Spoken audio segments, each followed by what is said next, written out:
Halo semuanya, perkenalkan nama saya Seri Rahmawati dan nomor stambuk saya adalah 24660202.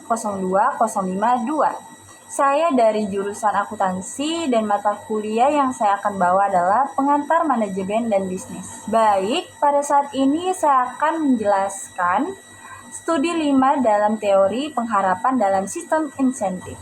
Yang kasusnya adalah di perusahaan penjualan Sales Pro, program insentif telah diperkenalkan untuk meningkatkan penjualan bulanan. Namun, meskipun insentif yang ditawarkan cukup besar, banyak karyawan yang merasa tidak yakin bahwa mereka dapat mencapai target yang diberikan. Jadi, beberapa karyawan yang bahkan merasa bahwa meskipun mereka mencapai target, mereka tidak mendapatkannya. Yang ketiga, balance nilai. Seberapa besar karyawan menghargai atau menginginkan imbalan yang diberikan. Yang keempat, masalah utama dalam sistem insentif di Sales Pro mungkin berkaitan dengan ketiga faktor tersebut. Yang masalahnya pada investasi, karyawan mungkin merasa bahwa sekeras apapun usaha yang mereka lakukan, mereka tidak dapat mencapai target karena target terlalu tinggi dan alat kerja yang tidak memadai atau pelatihan yang kurang. Itu masalah pada saat instrumentality, karyawan yang tidak yakin bahwa hasil kerja keras mereka akan benar-benar dihargai dengan imbalan. Yang dijanjikan ini bisa terjadi jika perusahaan tidak konsisten dalam memberikan insentif atau ada ketidakjelasan mengenai aturan dan proses pemberian insentif. 2. Masalah pada balance. Imbalan yang ditawarkan mungkin tidak relevan atau tidak menarik bagi karyawan, sehingga mereka tidak termotivasi untuk bekerja lebih keras demi mendapatkan imbalan tersebut. Secara keseluruhan, masalah utama dalam sistem insentif di Sales Pro kemungkinan besar adalah kombinasi dari kekurangannya kejelasan dalam hubungan antara usaha, hasil, dan imbalan, serta imbalan yang mungkin dianggap kurang menarik atau tidak memadai. Yang kedua, untuk memperbaiki sistem insentif berdasarkan teori pengharapan, Sales Pro dapat mengambil langkah-langkah berikut. Memperkuat harapan ekspektasi. Yang pertama, pelatihan dan pengembangan. Pastikan karyawan memiliki keterampilan, pengetahuan, dan alat kerja yang memadai untuk mencapai target. Selanjutnya, berikut pelatihan tambahan bagi mereka yang merasa kurang percaya diri dengan tugas mereka. Yang kedua, target yang realistis. Tetapkan target yang menantang tetapi tetap dicapai sehingga karyawan merasa usaha mereka tidak sia-sia. Selanjutnya, libatkan karyawan dalam proses menentu target untuk memastikan target tersebut dianggap adil. Yang ketiga, dukungan manajerial. Yang selanjutnya, manajer harus memberikan bimbingan dan dukungan yang diperlukan untuk membantu karyawan mencapai target mereka, misalnya dengan memberikan feedback yang konstruktif dan motivasi tambahan. Selanjutnya, meningkatkan keterkaitan instrumentality. Yang pertama, konsistensi dalam pemberian insentif. Selanjutnya, pastikan bahwa karyawan yang memenuhi target selalu menerima insentif yang telah dijanjikan tanpa penundaan atau pengecualian yang tidak masuk akal.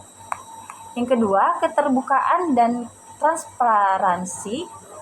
Yang selanjutnya, jelaskan aturan dan kriteria pemberian insentif secara rinci dan terbuka kepada seluruh karyawan. Selanjutnya, gunakan sistem yang jelas untuk mengukur pencapaian seperti laporan performa yang dapat diakses oleh karyawan. Yang ketiga, feedback rutin.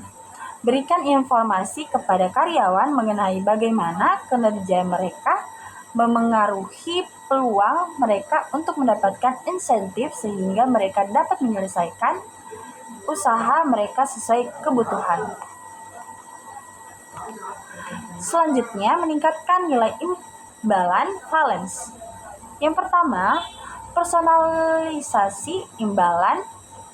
Tawarkan pilihan imbalan yang sesuai dengan kebutuhan dan preferensi individu karyawan. Misalnya, insentif finansial, cuti tambahan, atau hadiah lainnya. Yang kedua, penghargaan non-material. Selain intensif, finansial berikan penghargaan dalam bentuk pengakuan seperti penghargaan Salesperson of the Month, sertifikat atau ucapan terima kasih secara publik. Yang ketiga, tinjauan periodi. Evaluasi imbalan secara berkala untuk memastikan bahwa imbalan tetap relevan dan menarik bagi karyawan. Dengan langkah-langkah ini, Sales Pro dapat memastikan bahwa karyawan merasa yakin bahwa usaha mereka akan dihargai dengan imbalan yang sesuai, yang pada akhirnya meningkatkan motivasi dan kinerja. Yang ketiga, agar imbalan yang ditawarkan memiliki nilai atau kepentingan yang lebih besar bagi karyawan, Sales Pro dapat melakukan hal-hal berikut. Selanjutnya, menyesuaikan imbalan dengan kebutuhan dan keinginan karyawan. Yang pertama, lakukan survei preferensi. Yang selanjutnya, tanyakan kepada karyawan jenis imbalan apa yang paling mereka hargai, baik itu insentif, finansial, fasilitas kerja, atau bentuk penghargaan lainnya. Yang kedua, memberikan fleksibilitas. Yang ditawarkan pilihan imbalan yang bisa dipilih sesuai kebutuhan individu, misalnya bonus uang tunai waktu liburan, tambahan voucher belanja, atau pelatihan lanjutnya. Yang ketiga, penyesuaian dengan tahap karir. Karyawan di berbagai tahap karir mungkin memiliki preferensi yang berbeda-beda. Contohnya, karyawan muda mungkin menghargai pelatihan dan mengembangkan, sedangkan karyawan senior mungkin lebih menghargai bonus, finansial, atau pensiun dini. Terus, meningkatkan relevansi dan aksesibilitas imbalan. Yang pertama, insentif yang dapat diakses dengan mudah.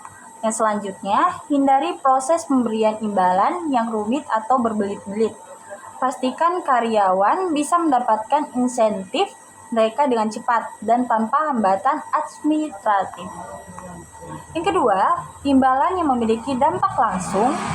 Dan selanjutnya, pastikan bahwa insentif memberikan manfaat nyata bagi karyawan, misalnya bonus yang signifikan secara finansial atau pelatihan yang meningkatkan keterampilan mereka secara langsung.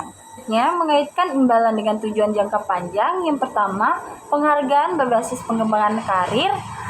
Berikan insentif yang mendukung pertumbuhan profesional karyawan seperti kesempatan untuk menghadiri konferensi, pelatihan bersertifikat, atau promosi. Yang kedua, program penghargaan jangka panjang. Selanjutnya, buat program insentif yang memberikan manfaat jangka panjang seperti rencana tabungan pensiun, saham perusahaan, atau penghargaan masa kerja. Selanjutnya, meningkatkan pengakuan sosial. Yang pertama, penghargaan publik.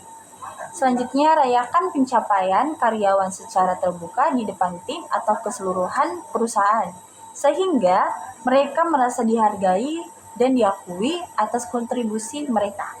Yang kedua, penghargaan tim. Berikan penghargaan kepada seluruh tim untuk meningkatkan semangat kerjasama selain menghargai individu. Jadi, dengan meningkatkan relevansi, fleksibel, dan dampak imbalan, Sales Pro dapat penciptaan sistem insentif yang benar-benar memotivasi karyawan untuk bekerja lebih keras dan tetap berkomitmen pada perusahaan.